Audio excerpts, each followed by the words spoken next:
NAFTA Democrats. Elections are always events that surprise. That's because, like much human activity, it doesn't follow the rigors of logic and often turns on the whims of emotion, the fires of feeling, the vagaries of vibration. For by what logic does a working class voter select one who supported the one act that, above all, decimated the nation's manufacturing sector, threw hundreds of thousands of jobs away, and made the workplace a bitter battlefield? I speak, of course, of NAFTA. Few championed NAFTA, or the North American Free Trade Agreement, more than William Jefferson Clinton, who promoted it as good for business, good for workers, and good for the American economy.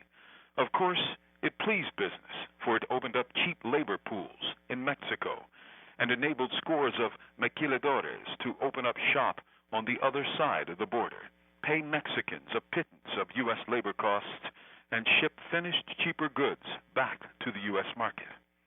Of course, the loss of manufacturing jobs also meant the loss of best-paying jobs and the growth of service jobs, which traditionally pay far less.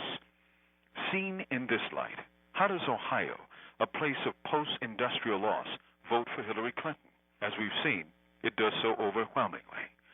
Joanne Wipajewski of The Nation magazine toured Ohio's working-class towns days prior to the recent primaries and heard white workers express their political views unmediated by the corporate press. In an all-white bar in Springfield, a middle-aged guy exclaims, "I love Hillary," repeatedly. The man explains if Hillary doesn't get nominated, he'd support McCain's campaign, adding, "And I hate McCain." A questioner asks, "Why not Obama?" The man offers more an excuse than an answer until the question is repeated, and he answers matter-of-factly, "Because he's black."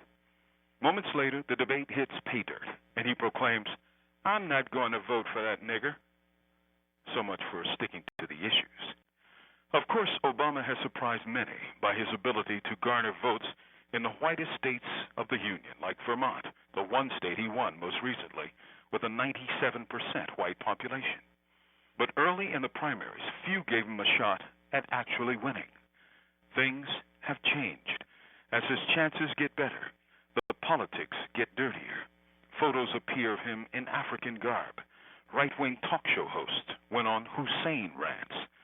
If we thought logically, it would seem that any candidate, even remotely linked to NAFTA, would be a goner. But why worry about NAFTA when you can worry about niggers? From death row, this is Mumia Abu-Jamal.